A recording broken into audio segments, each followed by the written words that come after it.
people, particularly who've had a lot of experience with plant medicine, psychedelics, uniformly come back and say ketamine favorite. I think it's a great tool for the nervous system. We live in a stressful world.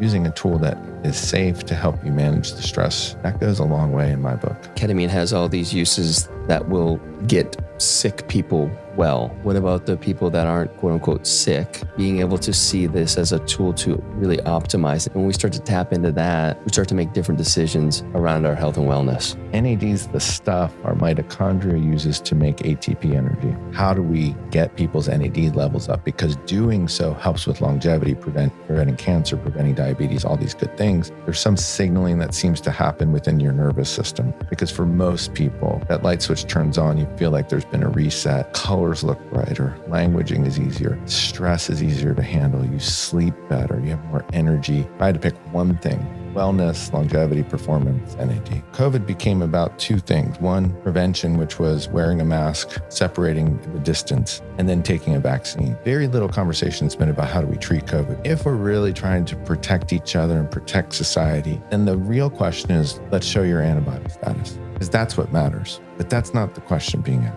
The question is, did you get a vaccine? What ultimately matters, you have an antibody response. Because if this was about health, that's how we'd come at it. And someone asked me recently, well, how are they going to be able to, on a mass scale, do antibody testing? Well, in a very short amount of time, they came up with several vaccines.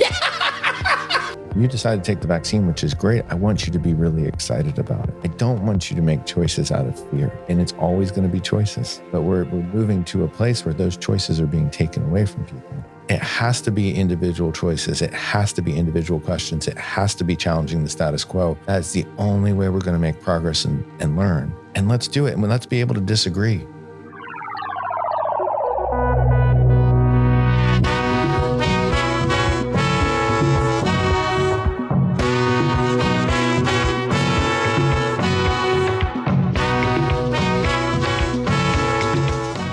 It's great having you here. It's good to be here. I used to prepare my intros and it was fucking painstaking because what do you want to introduce about the person? Give them a brief kind of bio on what they're doing. And it just never landed for me. So we're just going to go off the cuff. Yeah. And I'll just start with, so I have Dr. Craig Koniver on today. We met in 2017, and it's this such a great example of you never know what's at play. Yeah. The only reason I met you was because I was at Stagecoach in 2017. And in that period of my life, I was seeking. And I wasn't seeking enlightenment. I was seeking like escape from my world. I was going on a lot of different trips, golf trips. Stagecoach was the perfect example. I was out there with my buddies, enjoy the country music. And again, not in a much different place. The reason I got to know who you were is on the way to the airport, the guy who was driving me said, hey, listen, another member at the club I was at, another member needs a ride to the airport. Is it okay if she rides with you? I'm like, yeah, absolutely. Mm. So I'll keep her name out of this because I think she's a client or patient or whatever you call it. But I tell her I live in Austin. She's like, oh, so-and-so. Like, well, I know who he is, but I actually knew his friend really well. Like, well, there's this Dr. Koniver. He's been doing this fast vitamin thing. And I think they're going to do something like that with your friend. So I immediately reach out to our mutual friend. I said, dude, whatever y'all are doing, like, I'm interested. Yeah. And it happened to be the NAD plus. And because of that, we started in the spring of 2017. I went away to Idaho for the summertime. I came back in not great physical shape. I had not taken care of myself. And I had scheduled 8 sessions of a loading dose at Onnit. Right. Well, it happened to be at Onnit. I didn't schedule it on, but that was like, it had moved from me and my couple buddies to Onnit. It was 2 days after I was in Las Vegas at the shooting. Yep. And that's where I met Kyle Kingsbury, who has been such a, amazing steward to my kind of opening and expansion and curiosity. But the only reason I was in that room was because I was at Stagecoach, escaping my real life, trying to, chasing experiences that were really just numbing what was going on. And because of that, I got to be introduced to you in your work. Yeah. And I just, I could have a lot of judgment for, the fucking version of me who was drinking more and using cannabis a lot and going on golf trips. But it led me to you. And right away developed just a beautiful relationship and became brothers. Yep. I mean, yes, you've worked as my doctor, but it's never been about that. Yeah, it's been really special. So I'm so excited. Special. We've been meaning to do this for a long time, but I really wanted to do this one in person. So when we were doing it remotely, I'm like, no, we're going to wait till you're here in this room with me. Yeah. So thank you. I'm grateful that you're here in Austin and to introduce you and a lot of the amazing things you're doing to my people. Yeah, no, I'm super excited to be here finally. Yeah. I think it's so amazing when you have that perspective that, well, if you can get there, that life's always working for you, and that you can just step back and watch, and all these weird things in your life start making sense. And to your point, there's no judgment, because a lot of the bad things we value, probably incorrectly lead us to the beautiful miracles that is forthcoming. Yes, just being open to it. And for me, I'll just speak from my experience. It's been a process of loving all the versions of myself. And it's fucking not easy, because there's some versions that, they don't show up great. I don't think for any of us. But they've led me to a place that I feel really good about and really present with. And there's like, I've heard people use the term of like kind of forgive yourself, but what I prefer to say is there's an acceptance of all those things. Yeah. The forgiving almost feels like there's like some sort of authority over it that you can't move on until you're forgiven. Right. The acceptance is just allowing it. Like, it's what happened. I mean, it is literally what happened. So what are you going to do about it? It's in the past. Like, can you just move through it and, obviously take the lessons from that, but also understand that we're doing the best we can. Sometimes we're just in some shitty places. We don't know the way out.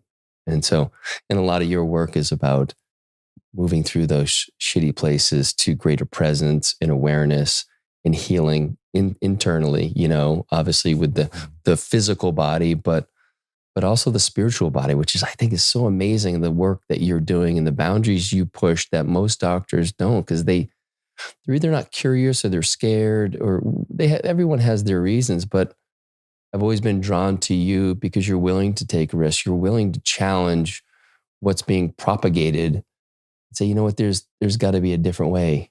Yeah. And you yourself experiment with, like, kind of like, much like Kyle does with, when he was the guinea pig at On It, like, you're curious for your own, you want to be optimized. So how do I do that for others?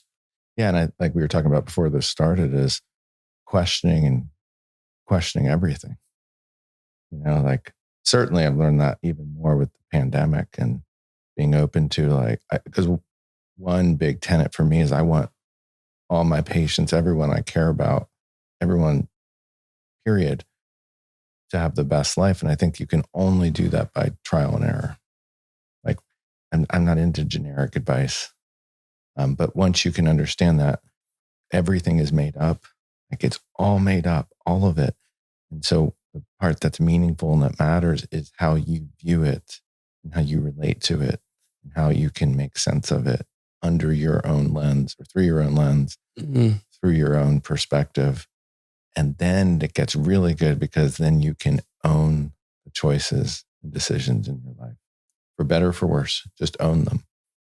And I think a lot of people are afraid of that. Yeah, I mean, that really speaks to me. Anyone who's listened to this podcast knows that I beat the drum on having your own experience and having your own truth within that experience that may be different than someone else's. But that's what you're talking about, the trial and error, like getting in there, figuring it out, what works for you in this moment. In this moment, because it is dynamic.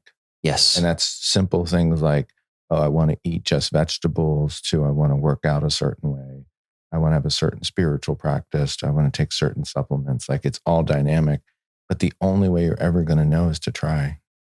Yeah. And I think, to your point, most doctors have a very limited toolbox based upon their very limited rationale of the world, that what people want is just more medicine. It's just not true. Yeah. People want to be validated, listened to, and then people want meaningful experiences. Yeah. Yeah. The system is definitely set up for that, that reliance on doctors as the ones who are, writing prescriptions, and it's not healing anything. I mean, there's a time and a place. 100%. I write prescriptions. I mean, I personally, last fall around this time, was diagnosed with these blood clots in the veins going to my liver. I'm on a blood thinner now. If I don't take my blood thinning medication, or certainly at the time, I'd be dead. Like, I know it. Like, there is no, so I'm grateful 100%, but those types of medicines aren't going to make me optimize. They're not going to push me, like any of us, to be our best. Yeah. So let's talk a little bit about why you're here in Austin this weekend. Here in Austin, I mean, to see you, to do this, that's a big part of it. See some other people, other folks, such as Khalil, kind of central just to so many people in Austin. Recorded the Skinny Confidential podcast, which I'm excited to meet Lauren and Michael. And there's just this energy here. I mean, I haven't been here since before COVID, and it's like, whoa, it's electric here. Yeah, it's been fun to be kind of here, kind of not necessarily a steward, but a witness, and to be involved with all the amazing people that are coming here, but also the people. I feel like there's an up-leveling of the people that have been here. For sure. They're starting to, the Khalils come in and they challenge the way you're showing up in a way that, he leads by example with integrity, honesty. I mean, he is as self-effacing as anyone I know. Oh, in a beautiful way. Yeah. Yeah. Here to see Gunter and see what's going on with Kuya. That's getting off the ground. Yeah. Can you tell us a little bit about Kuya? So Kuya is going to be the center for transformational growth community. It's going to be a membership model for the most part, where they offer a lot of, for lack of a better term, transformational tools, from IV nutrition to ketamine assisted psychotherapy, float tanks, and just building a community, spiritual community, community of people who really want to better each other. Different than other types of organization. A lot of the IV places are set up just for hangovers, or for, even in the fitness world, this is much different feel, I think, in terms of the community they're seeking to build. So, yeah, I know he's been, Gunter Bergman's been working on this for at least a few years, very intensely, and just to watch it unfold and to finally, be able to open the doors to the people of Austin, and obviously the people from around the world that will come here. It's going to be pretty amazing. Yeah, I think it'll be very distinct just because of how they're setting it up from go, in terms of they're really working on that community, and having that model that people are there to support each other, from the doctors to the therapists to everyone helping each other. And that's part of the I guess, the challenges in the modern world, that a lot of things are fragmented, segmented. And so this doctor doesn't talk to this physio, doesn't talk to, so having everyone under one roof that can really, like your team together. Yeah. And I think it's interesting that doctors in general tend to be territorial. They let, very hard to share patients, which to me is like, we're just here to help the patient do their best. And if they want 6 opinions, awesome. Like, that's good for them. But most doctors can't tolerate that. They think this is my way or the highway, and very antiquated. I feel that. Yeah. Well, let's. Which your role there right now? Advising them. We've set up the IV stuff. Can help with some of the diagnostics, lab testing. Just kind of help consult them with probably challenging cases. Patients coming in. I think there's going to be a big draw of people with PTSD, which most of us have on some level. Yeah, for sure. And utilizing ketamine in some unique ways to help open people up. Awesome. Well, that's a great segue into ketamine. Yeah, which is something that I've used pretty extensively over the past, 3 years. And we were talking about before we got on here. Yeah, I've had a fair amount of plant medicine experience, whether it's psilocybin or I guess particularly psilocybin, but I don't know if LSD would be considered a plant medicine. It's not technically a plant medicine, but Wachuma and a few other of these psychedelics that have helped open me up. But the use of ketamine as I feel like, not to rank them, but it's the one that's been the easiest to work with. And I feel like I've had the most profound understandings about myself and really the nature of life in general through the use of that. And to me, it was such a shock because, like most everybody else, I thought of it as a horse tranquilizer, or it had that dirty name on the street. For sure. I mean, that's been our experience, is that people, particularly who've had a lot of experience with plant medicine, psychedelics, conscious changing tools, pretty uniformly come back and say ketamine's their favorite. And I think, because I think ketamine has this connotation that it's sterile. There's no spiritual component. It's, it's a synthetic drug. And people have this resistance to it. But our experience with working with a lot of people in different ways with ketamine has been just like, it's heart opening, it's clarifying. What I like about it's very clean, so it's, people don't get this hangover. I think it's a great tool for the nervous system, and I say that whether we're looking just in the short term to help understand your psyche, but it's also, we live in a stressful world, and using a tool that is safe to help you manage the stress in your daily, weekly life, that goes a long way in my book. Yeah, and it's different than, people use alcohol. I mean, I have in the past to relieve stress. I've used cannabis to relieve stress, but it's where there's a major difference is ketamine allows me to see what's causing the stress from like this kind of third person view and realize that it's really all just made up in my mind, that it's not that big a deal. It lets you zoom out and have a really somewhat objective perspective on what you're dealing with. And that's, I think, one of the beauties of it. The way I think about it is things like alcohol, cannabis tend to numb people. Yeah. Ketamine helps your nervous system make new connections, insightful connections. Actually helps it grow in a way that's very different than alcohol and other agents. And so, sure, alcohol can help you relieve stress. No big deal. The trouble is a lot of people can't just have one drink. And so now they're having 3 to 4. They're not sleeping well. They're dependent on it. They're ornery. They're cranky. Ketamine's not like that. Now, that doesn't mean you can't abuse ketamine, that it's not going to build tolerance. It does. And those are all important aspects. But, you use it in a therapeutic way, in the way you and your doctor figure out. I think it's actually very positive to the nervous system. How did you start working with it? So I was at the Bulletproof conference where I met Dave Asprey. We're doing NAD with him. This was years ago. And I met Dr. Matt Cook. I've heard his name pop up a lot lately. And actually Dr. Dan Engel introduced us, and he's like, you got to meet Dr. Cook.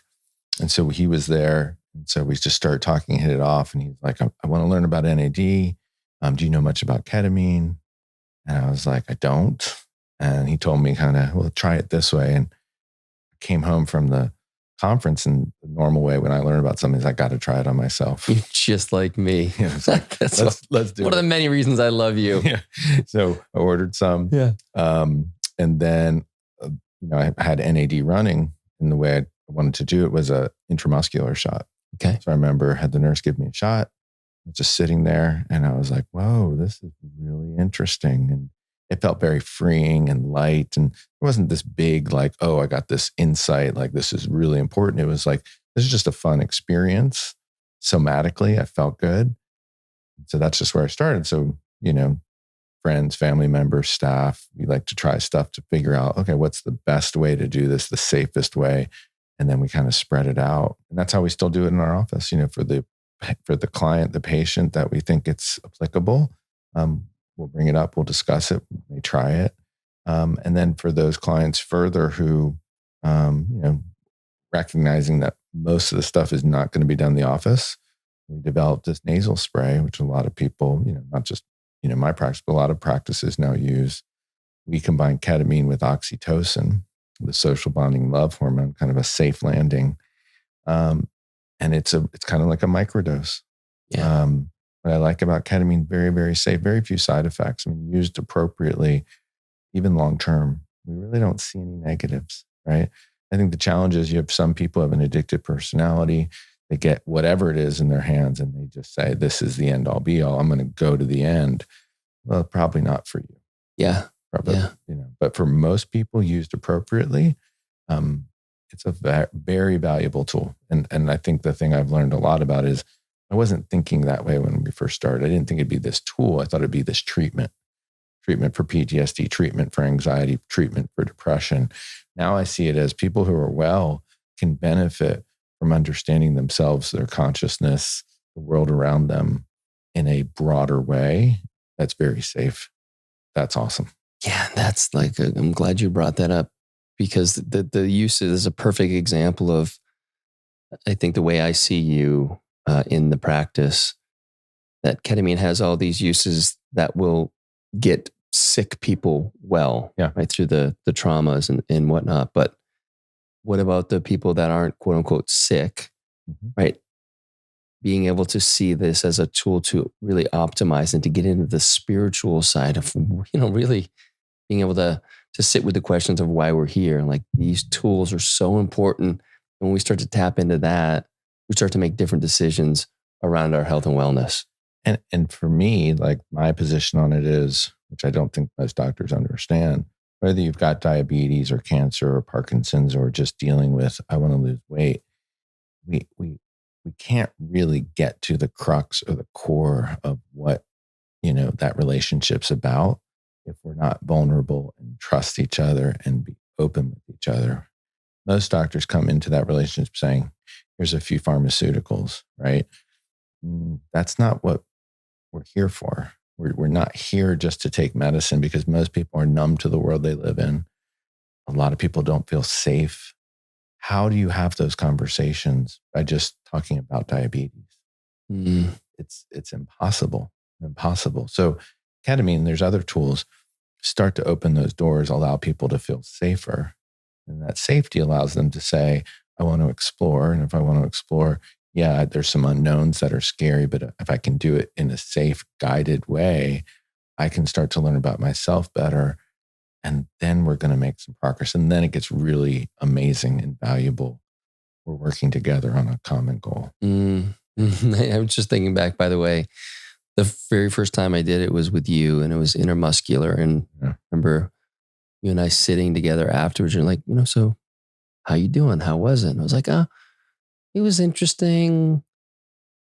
I don't know if I'll do it again. I'm not really famous last words. Yeah. And then fast forward 3 years. Yeah. And you were talking about it, again, before we got on, that there was a period of time where I used it quite regularly. And a few people were really concerned. Like, hey, man, look, I get it, but like, you're using it more than I'm using it by a few factors. And I think it brings up a really interesting conversation. I know you have some thoughts on addiction. Yeah.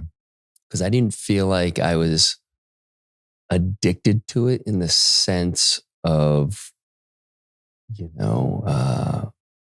what I felt for other things that I've been addicted to, maybe.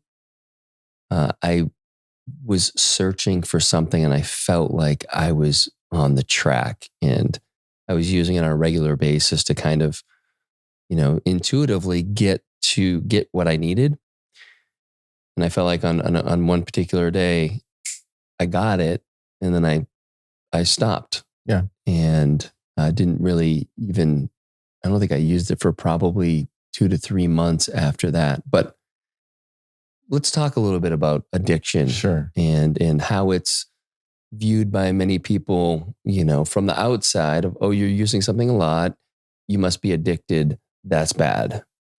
Yeah. I mean, I think my view of addiction is if you're whatever it is, whatever substance or whatever thought process is damaging to your relationships primarily in your life, damaging to your progress as you're moving forward, whether that be school, work, that is an addiction, right? I think that's separate than a physiologic dependence or tolerance, which happens with most substances, most thoughts, most routines. We pattern our nervous system, throughout our life. It's part of our development. And that's okay, right? That allows us to feel safe in our environment. One of the things that I try to sort out when I'm meeting new patients is how safe do they feel in their world? Because that's a defining question. Because if you feel safe, you tend to come at the world with a sense of abundance and love. If you're unsafe, which is most people, you come to your lens of the world is fear. And then the way I like to frame it with addiction, we think of the opposite of addiction, sobriety. Oh, yes. But the opposite of addiction is just an alternative view. The opposite of addiction, or maybe not the opposite, is really connection, right? So people who have alcohol issues, opiate issues, which there's plenty. For a lot of them, the first time they did that heroin or cocaine or had that drink was the first time they were hugged in their life. Yeah. Now, these substances for some people and some people's biochemistry, and I was just thinking about this the other day when I was in residency, and I had a patient who had chronic pancreatitis, young guy. And pancreatitis is one of the most painful conditions. And he had it chronically. His pancreas was inflamed for whatever reason. And we started him on pain medicine, which was appropriate because he had chronic daily pain. Well, not too long into that course, it changed his personality. He was asking for, refills early. He was becoming a jerk about it. He was pushing back. And I understood it. Like, it wasn't really his fault. He didn't choose to have pancreatitis. He didn't choose to take the pain medicine on a regular basis. But that pain medicine changed his biochemistry that now he needed it. Mm-hmm. And he was super dependent on it. Now, was he an addict? I don't think so, right? He was super dependent on it. And we had to deal with that dependence, which really meant we had to deal with pain. How are you going to deal with pain? Same thing goes back to people who are, abusing heroin, cocaine, alcohol, benzos, Adderall, right? Like, you just pull it away. You're leaving people with a big gaping hole. That's not necessarily the best thing. And I'm not advocating that we just continue people on this, because there's other options. We can talk about NAD and even plant medicine that can rejuvenate or reset the nervous system in a really positive way. But I think the connotation of, for many people, addiction and people looking from the outside saying you have a problem, number one, judgmental. Number two, I think if we look at these things as tools, then we have a different feeling about them. Now, people can go too far, for sure. People can get in trouble, and I've seen it. So we have to have some restraints or boundaries just because the nature of these substances. But I think that we bring a lot of judgment to these conversations, and that's a problem in of itself. And I think if people can have the perspective, okay, I'm using this tool just like you use caffeine, right? Just like you use some nootropic medicine, or you may use NAD for whatever it is. This is a tool to help you be your best, right? And if it's a tool that's moving you positive in a positive direction, and you're a better person, if your stress levels are better, if you're a better husband, father, right? You're better with your colleagues. really ask those questions. How is that bad for you? And I really ask that question because I don't think it is. Yeah, that's perfect. Perfect because, as we started this segment of the conversation, I took a little feel free and I'm like, oh, very appropriate. Yeah. Because this is something I've been using since December. Started out like once or twice a week.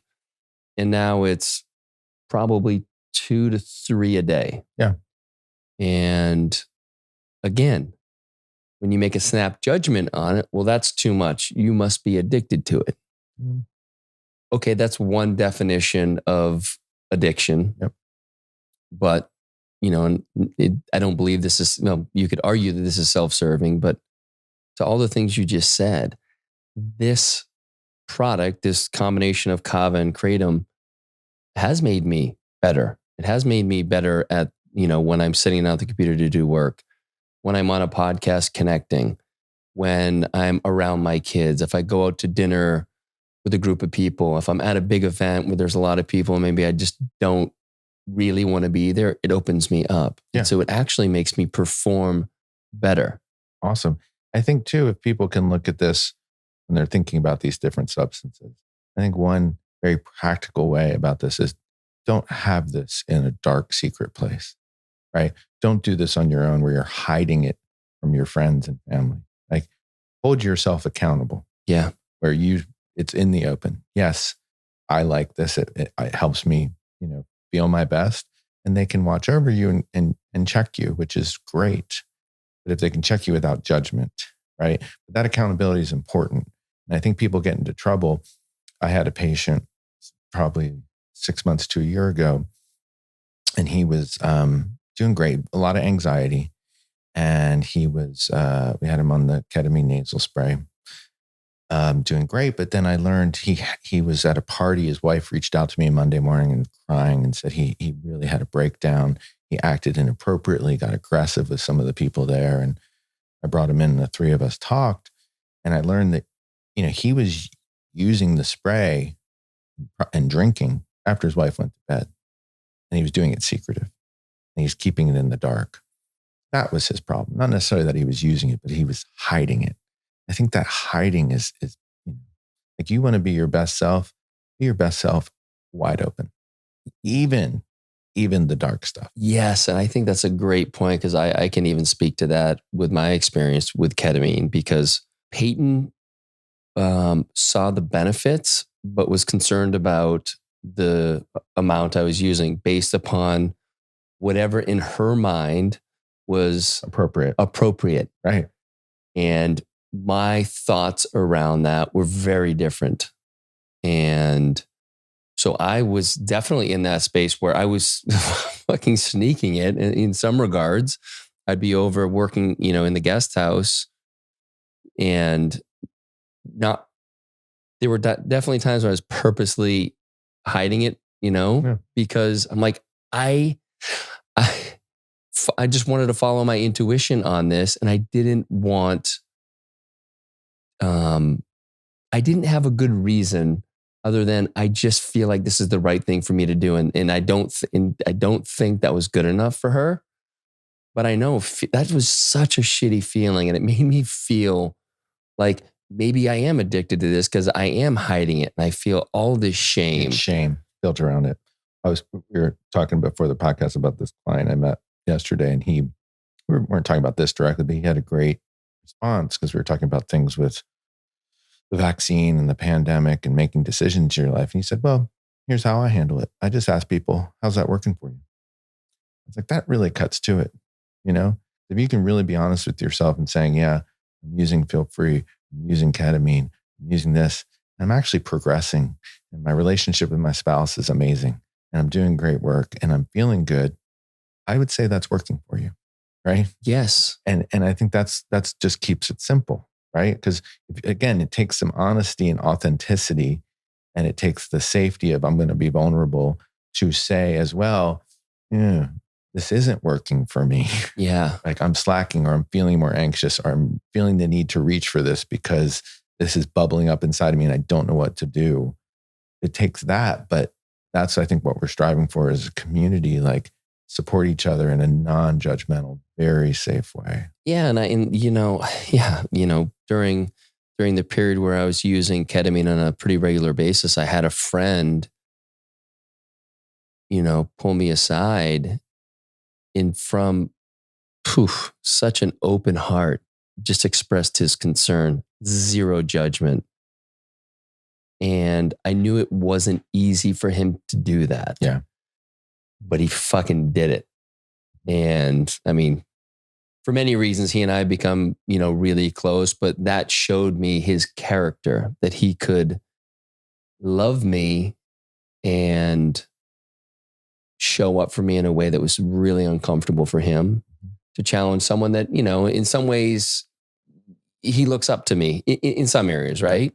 And to be willing to risk that, not that, he didn't know how it was going to turn out, how I was going to receive it. Some people are, when you're using something that, on a regular basis, there may be backlash. I mean, we've seen it in the past, right? You're guarding like, no, I'm okay. And right. So just being such a great example of really, like we need to shift these paradigms on how we show up for people when we're concerned.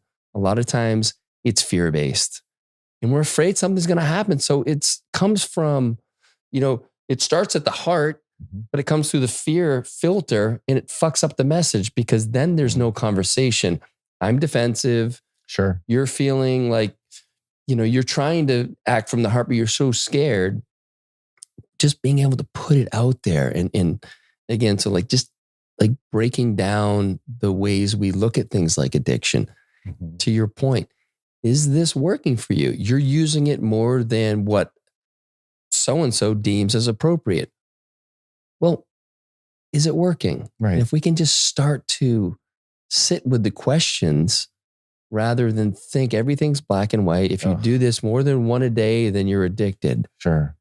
Well, I've learned a lot of this from my wife, Kelly, in terms of, she says people can deal with what they know, and she's taught me a lot about how to move on. She's so much better than I am in terms of, like being able to move on and just be positive and kind of reorient.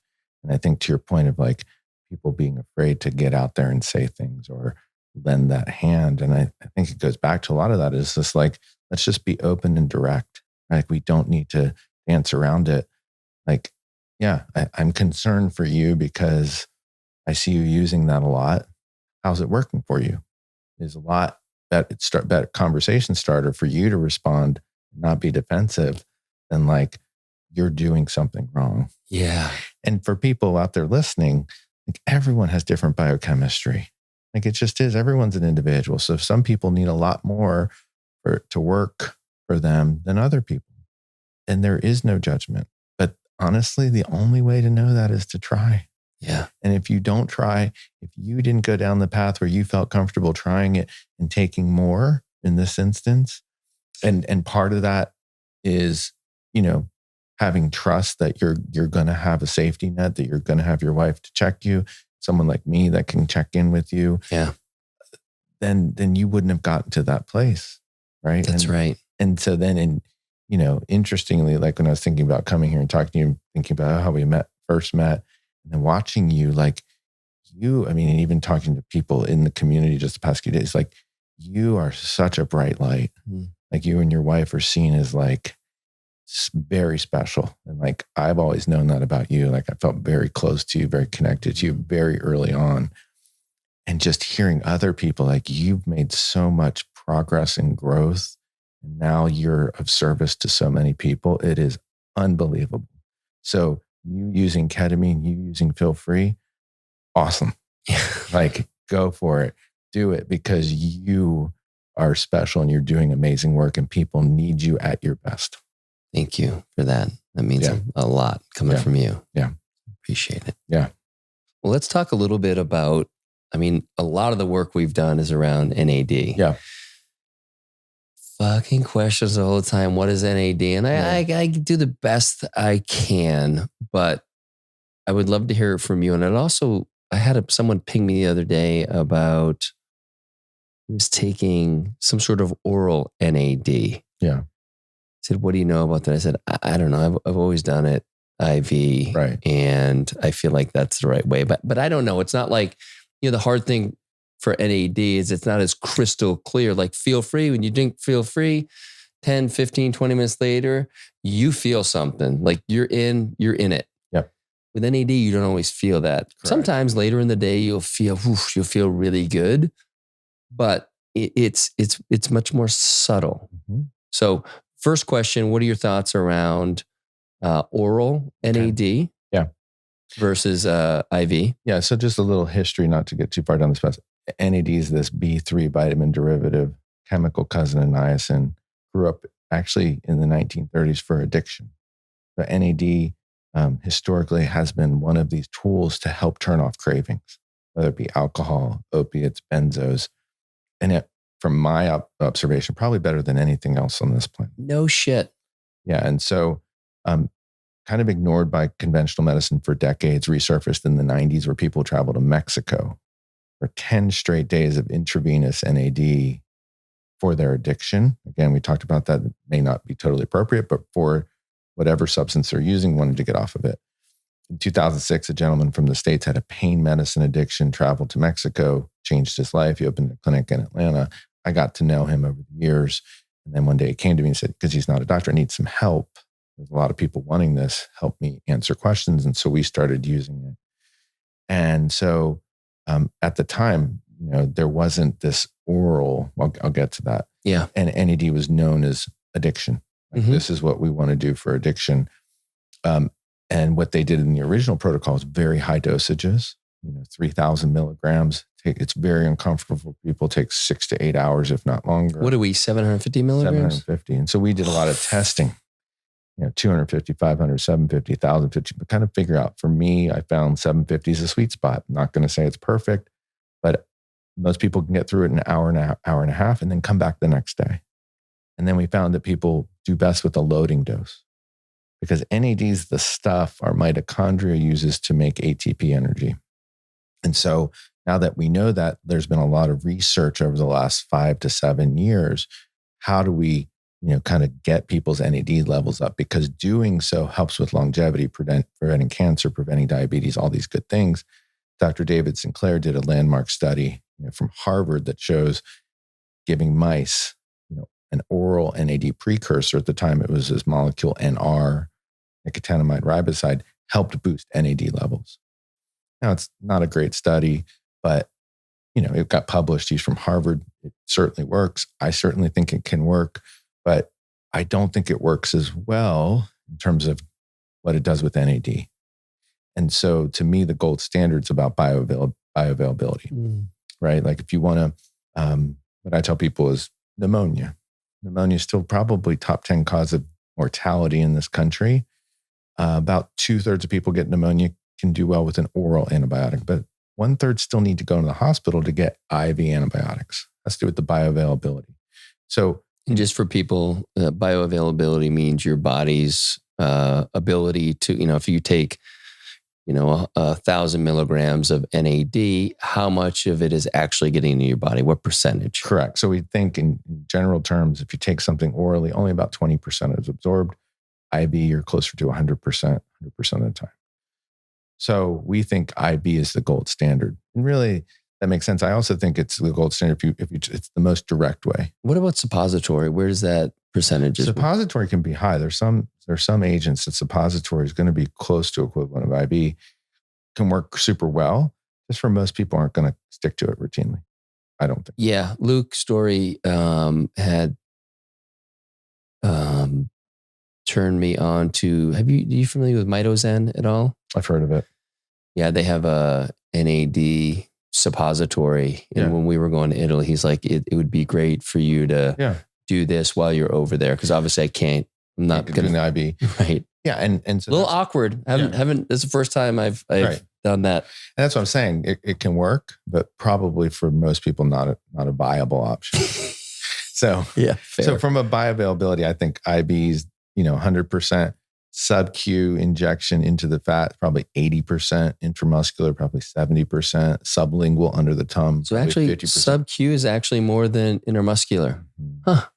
And then, we're playing around with topical. Topical is the wild card because some substances are absorbed really well topically, and some substances aren't. Oh, yeah. So we're playing around with that. We're trying to figure out how best to because we recognize NADs is a very valuable tool, but most people aren't going to do an IV. Like we just talked. If we want to reach the most people, how do we get it out there? Yeah. And it's, to be frank, it's expensive. It's expensive. So it really, it's uncomfortable. Fuck, I know. It's like, I'm not a great salesman for it because whenever we're here doing it, I got Lindsay taking a photo or video of me just fucking crippled. To be fair, it's because I'm trying to do it, the faster it goes, the more uncomfortable it is. And so I'm trying to bridge that, like get this thing over where I can still feel like I'm alive. But right. And everyone feels it's uncomfortable for everyone to some extent, every single treatment. So it's a hard sell. But what we've learned just observationally is once people get through that loading dose, for most people, 5 treatments in 10 days, the light switch seems to turn on. And I think there's something more than just, like if we compare it to the oral, there's 2 main oral products, NR, NMN, which can help boost NAD levels. There's something special about intravenous NAD that goes beyond just getting your NAD level. There's some signaling that seems to happen within your nervous system because for most people, that light switch turns on, you feel like there's been a reset. Colors look brighter, languaging is easier, stress is easier to handle, you sleep better, you have more energy. I think that's beyond just the NAD molecule being used to make ATP. And so from there, most people do 1 treatment a month. Again, this is just averages. Yeah. That's what I'm at. And I'm probably, because I go up to Idaho in the summer and, I probably do for another loading dose session. Yeah. Yeah. And that's common. We have some people who do the loading dose every month. They'll just do 4 to 5 treatments once a month. Yeah. Some people do it quarterly. It's very variable. Again, going back to that notion we were talking about, everyone's a different individual. I try to do it once a month. Stick with it. My wife does it once a week. She finds that that's where it works best for her. Yeah. And that's great. Where just for the people listening, obviously I'm here in Austin and Oscar takes care of all that for you here.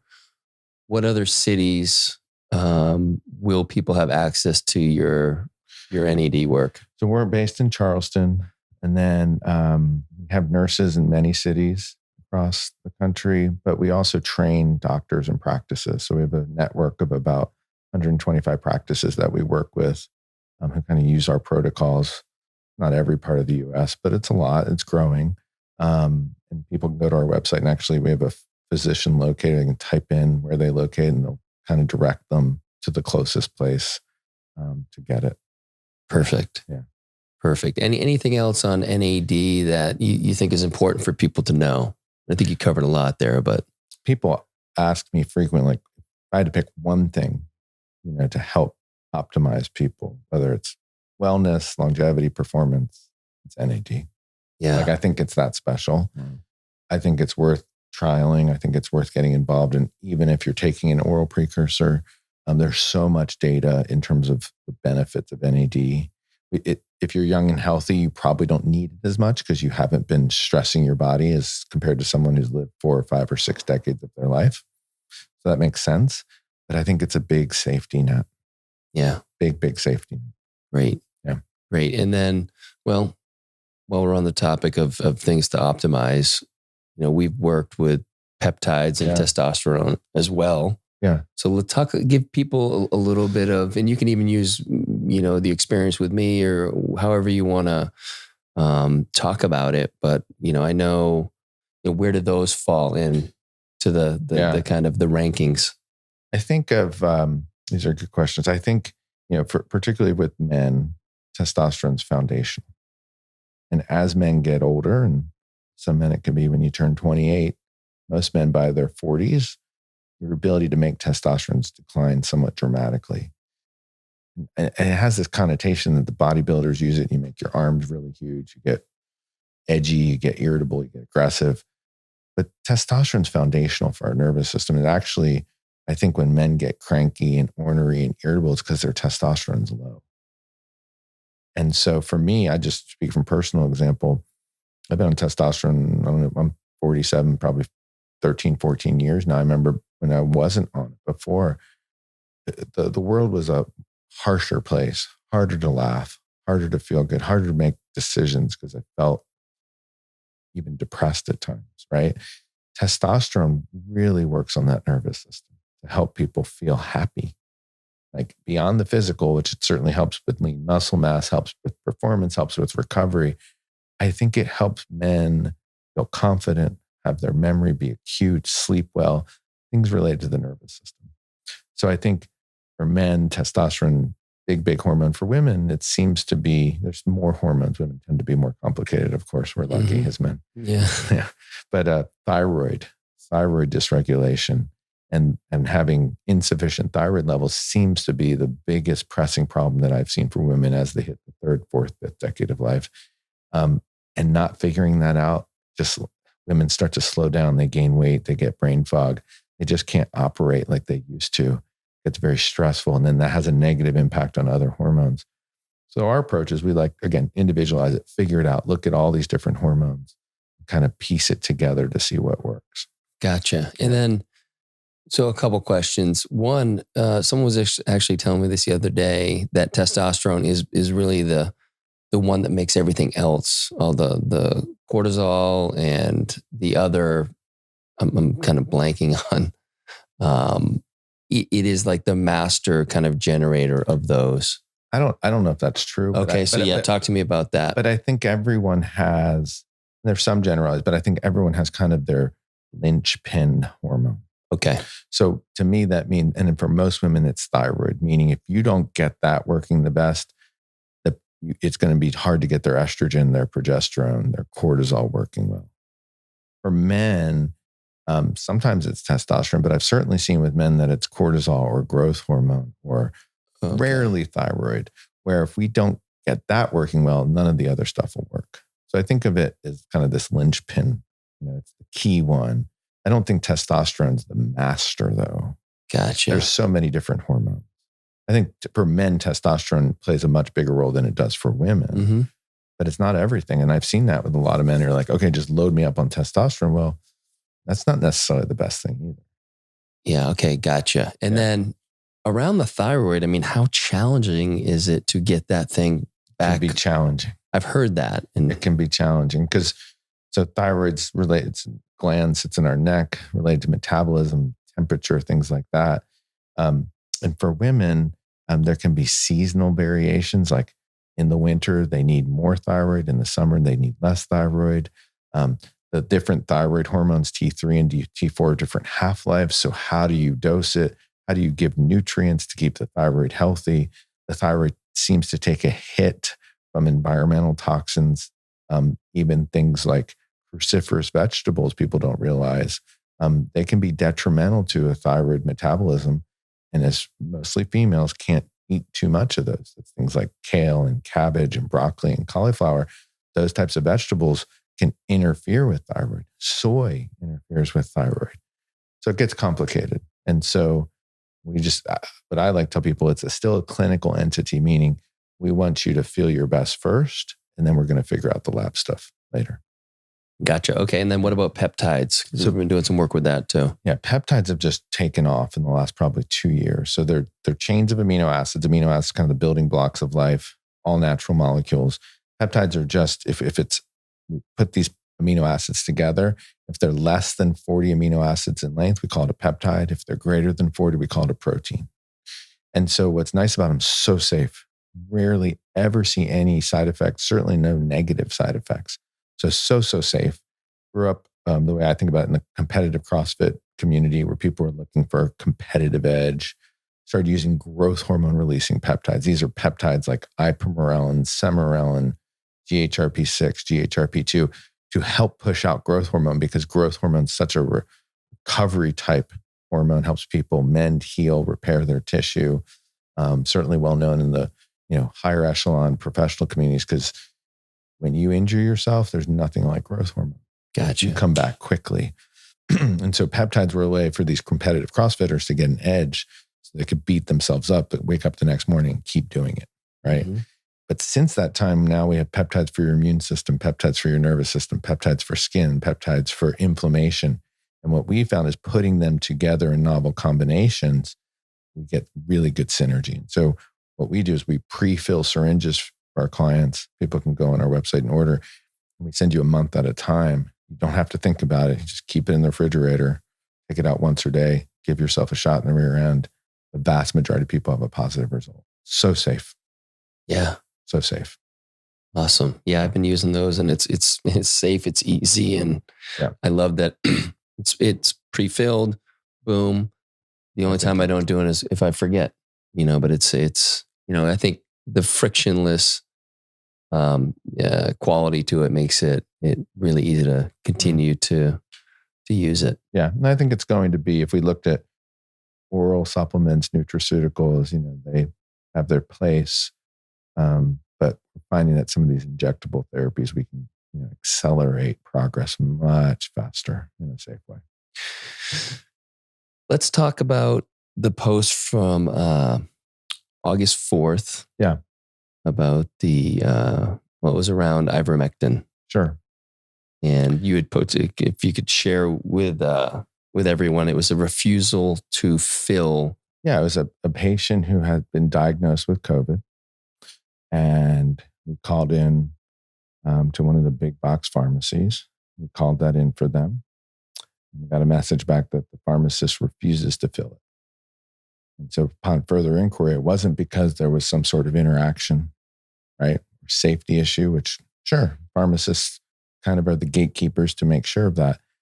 It was the pharmacist and probably the pharmacy that decided they didn't like ivermectin.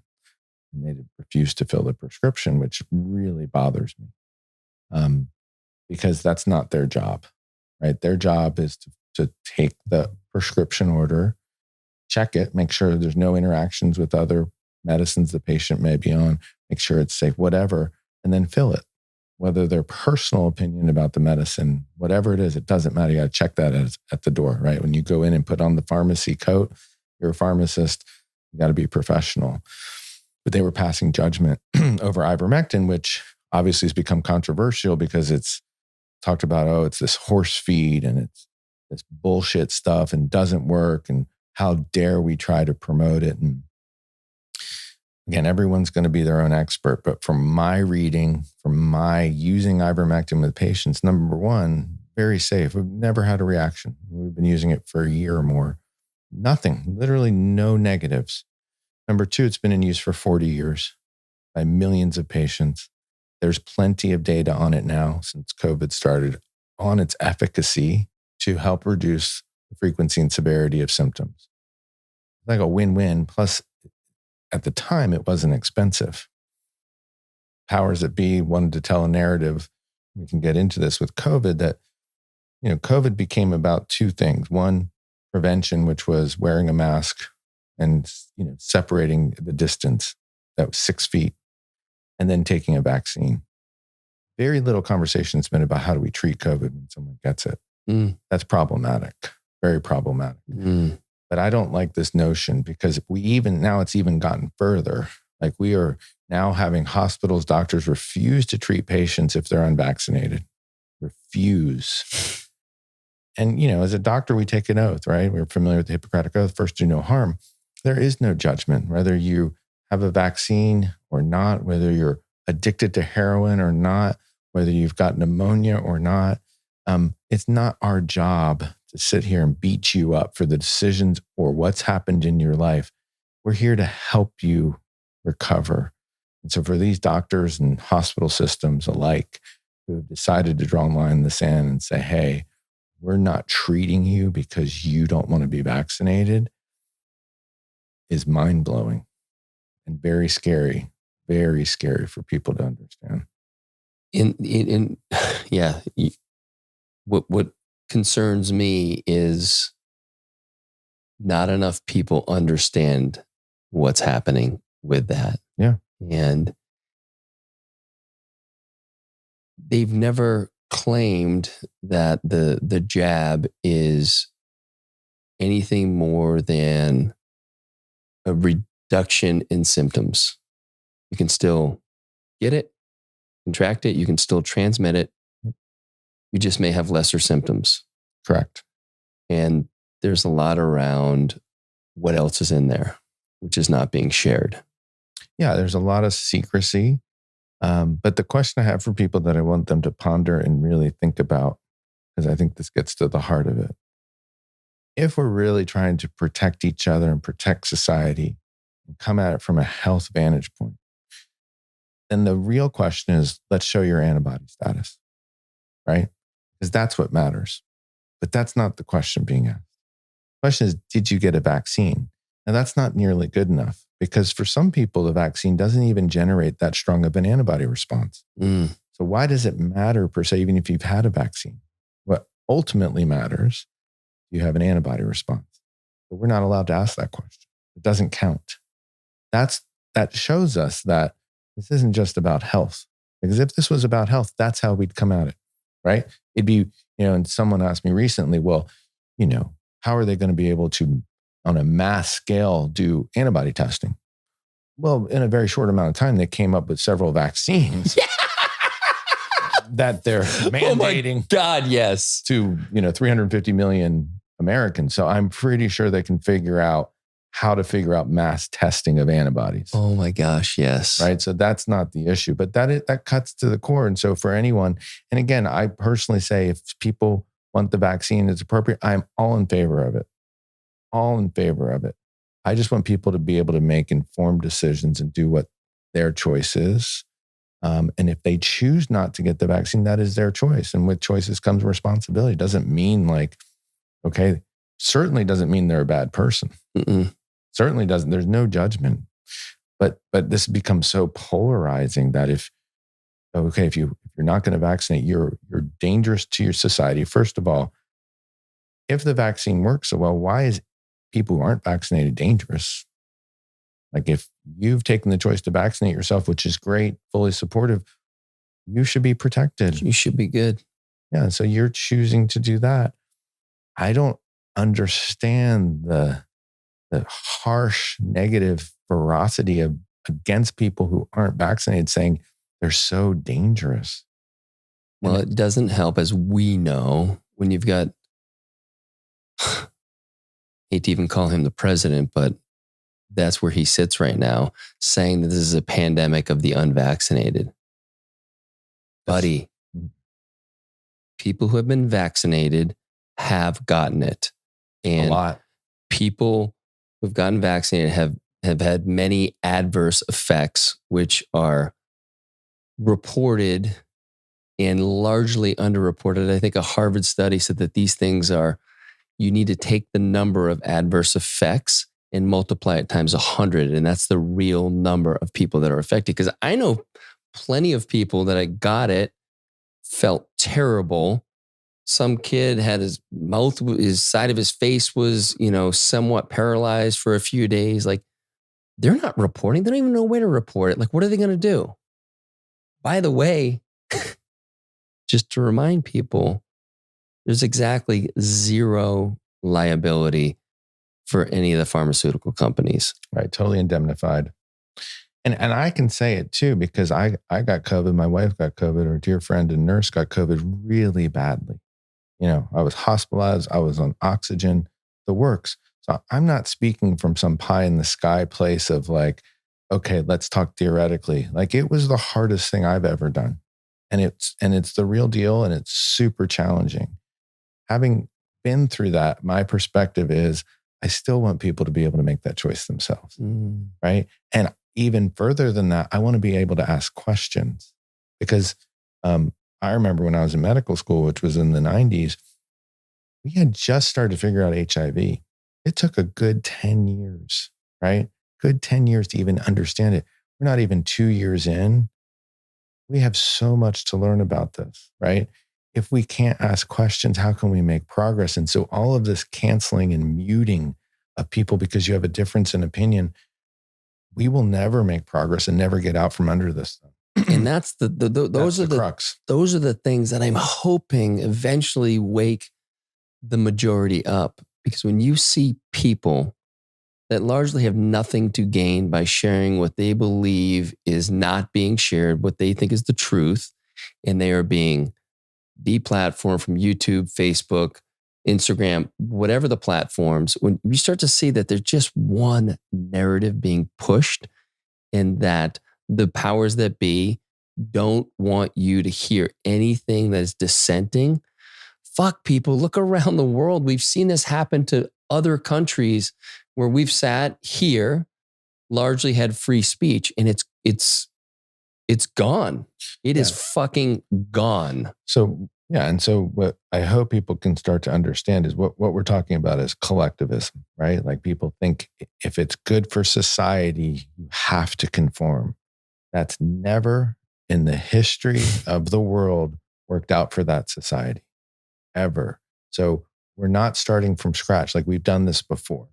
So it has to be individual choices. It has to be individual questions. It has to be challenging the status quo. That's the only way we're going to make progress and learn. And let's do it. And let's be able to disagree. Like I want to be able to, why are you so angry about people who don't vaccinate? What is it? What trigger? Let's just have a very rational conversation, but people can't for some reason. Cannot. It's very emotional. And that's the part I don't understand. Like, let's just sit down and inform each other. Like you have to learn from me. I have to learn from you. And we may disagree. Yeah. We likely will, but that's okay. Cause that's, the American way, the American spirit is we're going to question and we're going to rebel. Like that's how our country was founded. Yeah. And we have been the beacon of free speech and liberty for the rest of the world. We became this source where people wanted to come to. And you ask people who have come from other countries, and they are way more patriotic than most Americans because they've been in the places where, I happen to be born somewhere where this is not a guaranteed right. It is not good. And for us to give up on that for this collectivism just because makes zero sense. And these people from Venezuela, and they're coming here and they're saying, you need to wake up because this is what happened before we fell into socialism, communism, and it did not go well. And if we, if people can, the problem is we're afraid or don't know how to think critically. Our school system, I've talked about this before, and I don't want to spend much time on it, but it is not set up for kids to learn how to think critically at all. Now, I do think that the school where our two of our kids go, I think they do an amazing job of that. They're an anomaly.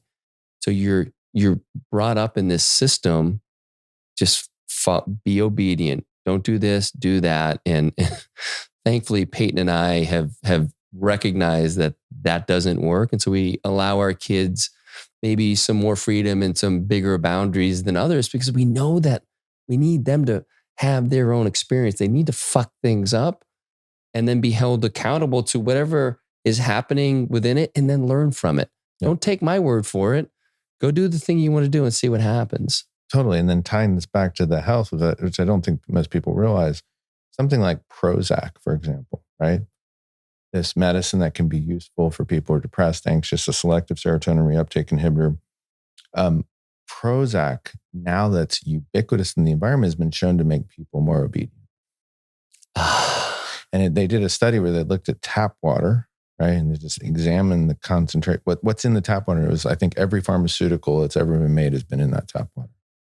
And even it might be micro amounts, but we're at a point where we're giving people so many drugs that just because we don't have the time, we don't want to question, we don't want to critically think about why is someone depressed. It's just much easier to spend 5 minutes, take Prozac. And again, I'm not knocking Prozac, can be useful in its time and its place.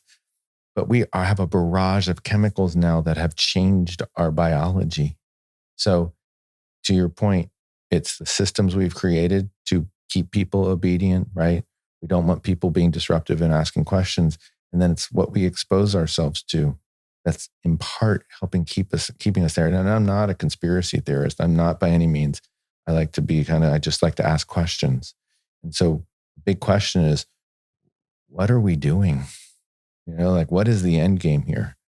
Because I know from my life experience and working with patients and helping people feel their best, people need to work and have meaning in their life to feel important. And if you're constantly just agreeing and getting a handout because it's easier at the time, that still doesn't feel good. You're not being your best self. And you know it. You know it deep down. And I think that's a great point. And that's what's happening. All these stimulus. It's really kind of a de-stimulus because there's no stimulation of that work ethic, that self-worth, making it just enough money where people will stay home instead of going and get the job at the restaurant. I mean, there's so many businesses that are hurting because they can't hire people because they can't pay them enough relative to the stimulus check. And yeah, there's a lab. We use a lab to draw blood on patients and send out kits. And as part of that, we draw the blood in the office and we have to ship it by FedEx to the lab, which is in California. We just got an email the other day. Because FedEx is operating at a lower workforce by 30 to 40% now, there's some guarantees in terms of overnight and 2-day that they can't do anymore because they can't keep up. That is, people don't realize the trickle down effect of people leaving the workforce. They're going to leave the workforce in droves, right? And you're going to have hospital systems collapsing and people not being able to get care and things like, oh, it's FedEx or a big corporation. Yeah, but all these specimens that we send every day. Yeah. And think about that. Like 30 to 40% of FedEx's workforce is being cut. Well, or people aren't showing up there. It's not because there are less packages to send. There's still the same amount, probably more each year being sent. So it's not like there's a lack of business for FedEx. People are leaving. Truck drivers. I mean, the number I heard was like 20,000 truck drivers are not in work right now. People need to start to ask the questions. Like, why? What is going on? What is the play here? We've seen this major transfer of wealth over the past year plus. I benefited from it. I owned real estate. Real estate went up. Yes. So I don't want to say I'm complicit, but I did, I was on the quote unquote right side of that. But at the same time, people, they want this obedient class that does not own a home and they're on the government tit. And it's happening, whether I sound like a conspiracy theory or not. It's not conspiracy if it's fact. It's fucking happening and it doesn't need to happen.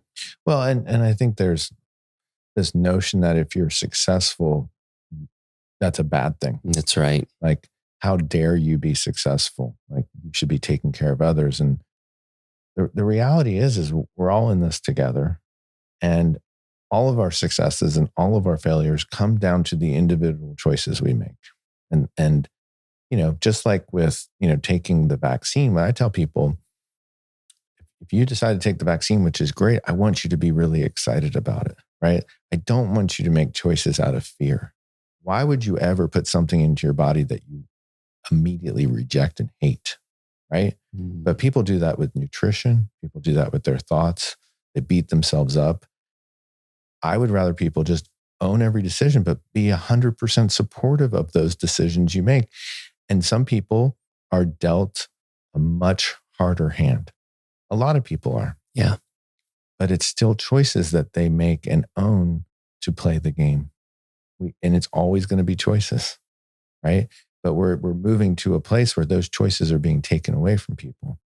And that's what I don't think people understand, is we want to have choices. It's okay for things to be a struggle. We can't make progress. And like we were talking about at the beginning, if you don't go through the dark stuff and examine yourself and do the work, you can't make progress in your life.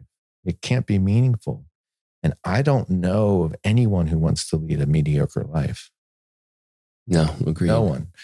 And so I hope people can start to understand it's going to be really hard and you're going to sacrifice and you may really not enjoy some of the work you have to do, whether that's spiritual, personal, on your job. But doing that work is what makes the progress on the other side meaningful and count. Well said. Yeah. Let's talk a little bit about treatments for if you get COVID, and then what to do preventatively. Yeah. I think the best treatment seemed to have been those monoclonal antibodies. And when I had COVID and was searching, because I struggled a lot with this and figuring out, could I, as an office, get them, right? Did I have to be a part of some hospital system? Interestingly enough, right around that time, the government, the monoclonal antibodies were available, and the government started restricting them. And now they're only given on a case-by-case needed basis where clinics, hospitals can apply to get them, and they'll be distributed by the government. And, people like, which was crazy, Joe Rogan got really well, and he was doing NAD and doing ivermectin, but I think it's probably the monoclonal from what I've seen. Like, that's what President Trump got. It flips people really quickly. We should make that way more available. So the question is, why isn't that more available? What's your intuition tell you? We're not focused on the treatment. It's part of the narrative. The treatment, like, that's what was so disgusting about people backlash against Joe Rogan. Like, how dare you take ivermectin? How dare you do NAD? The dude got better in 3 days. Like, good for him. And that's what we should be focused on for everyone. Aren't we wanting the health and well-being of everyone? Like, why are we? It's awesome. And if it was the ivermectin, let's support that. So looking at this narrative, it's never been about the treatment. It's only been about social distancing, right? Wearing a mask, and then the vaccine, right? We've missed the middle, which is the most important. So I think monoclonal antibodies, but really challenging to get if you get COVID. I think ivermectin's worth doing, even if it doesn't do much. It's very safe, so it's going to be benign. I took it before and during when I had COVID. People say, "Oh, well, it didn't work." I don't know if it didn't work. That's right. Like, I took it, so that certainly was safe. I think vitamin D seems to be one of these agents that's going to help prevent people from getting severe COVID.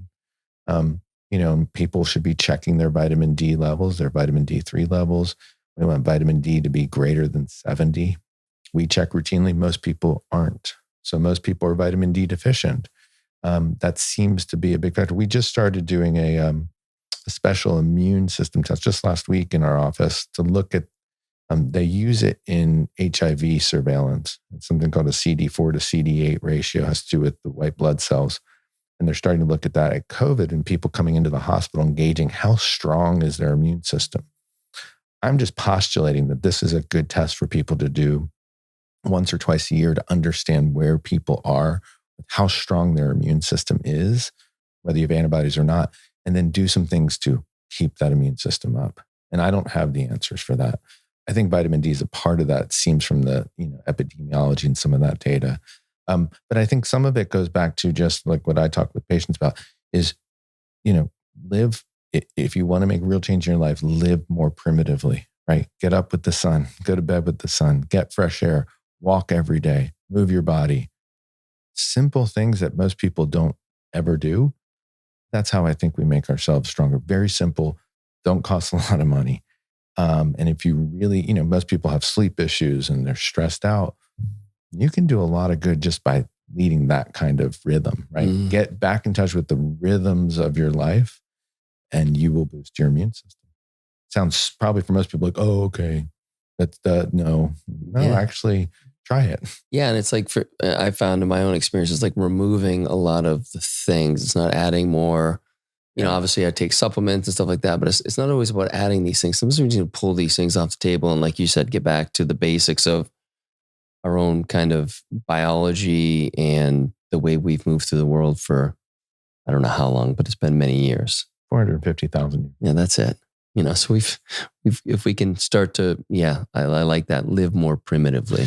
And I just think people don't value the rhythms, like the circadian rhythm is like, for example, NAD, there's a circadian rhythm to when NAD should be released. There's a circadian rhythm to testosterone, growth hormone, melatonin. And we tend to ignore it because we have electricity and we can, you could be watching a movie at 2 a.m. Okay, but that catches up with people. That's a big problem. Yeah. So if we're talking about, very central core things related to our immune system, how do you prevent it?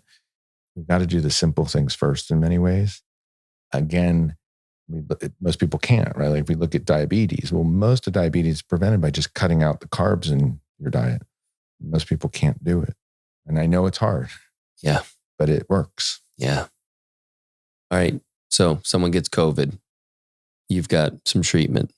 Yeah. I mean, we make these packs that have, that for our patients have ivermectin, has vitamin C, vitamin D, fatty acids, curcumin, this peptide, BPC 157 that they can start taking to help prevent, help with exposure, help if you've gotten it.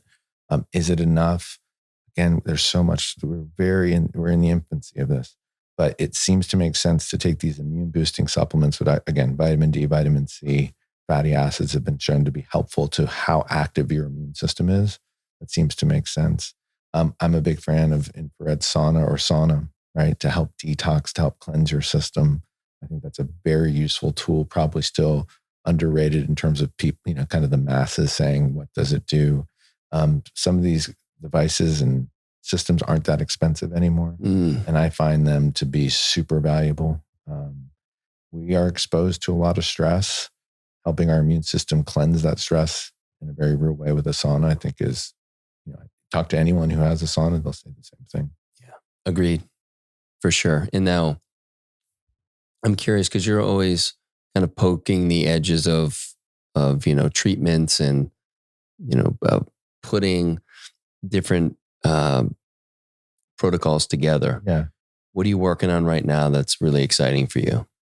A couple of things. One, we're using, and part of it stemmed from COVID. We're using not 10-pass ozone, but high dose ozone. Ozone's O3 that we generate from oxygen that we give intravenously. We pass that ozonated blood through an ultraviolet light to kind of cleanse it. And then combining that with like higher dose vitamin C. We're doing a lot of that now. We're using some polyphenols intravenously, so curcumin, green tea extract, and then some interesting agents like piracetam, which is a nootropic. We're using it intravenously. And then we're one of the things that was interesting to me when I was in the hospital, and get to your question, is I take a blood thinner for the blood clots that developed a year ago, and my hematologist says it was a fluky thing, but you got to take this blood thinner the rest of your life. Well, because of having COVID, my levels of my blood thinner got way too high. So my blood was super thin. I was literally urinating blood. Oh, fuck. Yeah. And that was a problem, obviously. So I went to the hospital, and to reverse that, they had to give me this stuff called fresh frozen plasma. Well, I had pneumonia at the same time. I was sick as a dog. And the fresh frozen plasma is given to make my blood normal again. And I was given 2 bags of it. And interestingly, after getting 2 bags of fresh frozen plasma, it was like a switch turned on, and I was better. Like I was ready to go. And I stayed the night, but I was better. Like I was fixed. I'd been looking at this as like, what is this plasma stuff? And there's these devices we can use, which I think we're going to help figure out, where we can kind of clean people's blood and then give them back plasma. It's going to make us younger and stronger. No shit. Yeah. And that's what's coming. Oh, wow. And that's super exciting. I mean, we're not anywhere close to that, but that for me was personal. Like I felt it, like the switch was flipped. And it just shows you, which always reminds me, like there's always options. Like just let's be open. Let's not close those doors and say it doesn't work this way. It doesn't work that way because you haven't looked at it. That's the answer. Yeah, this is the way we've always done it. Yeah. And so yeah, I love that. And I love that you would have never discovered it had you not been in that obviously terrible state with COVID. And never, right. I agree. It goes back to what you were saying initially, the orchestration of our lives. We have no clue, right? But if you can stand back and observe, you'll start to appreciate all these little things that make your life a symphony, right? It's not just noise. It seems like noise. It seems disruptive and it seems annoying at times and it bothers you. But eventually when you have the perspective, like, no, this is this grand symphony that we get to play out, but not conduct. Yeah. It gets very exciting. Yeah. Awesome. Anything else, brother? Anything else you want to share? I think we covered a fair amount really today. Good. Yeah, brother. It's good to see you and talk Great to you. see you. Yeah. What a That's treat. the best part. Yeah. Where can people find you? Our website, koniverwellness.com. Really the only social media we do is Instagram, same thing, @Koniver Wellness. And what kinds of things can people get on the website? We do a lot of peptide work. So we do peptides differently. Like I was saying, we pre-fill syringes. We go by goals. So we have fat loss, strength, peptides for the immune system, peptides for the nervous system, peptides for skin. So people can literally just order. We send them a month's worth or sometimes 3 months worth, whatever, and they get started. People can do consults with us. People can buy supplements, NAD products through us.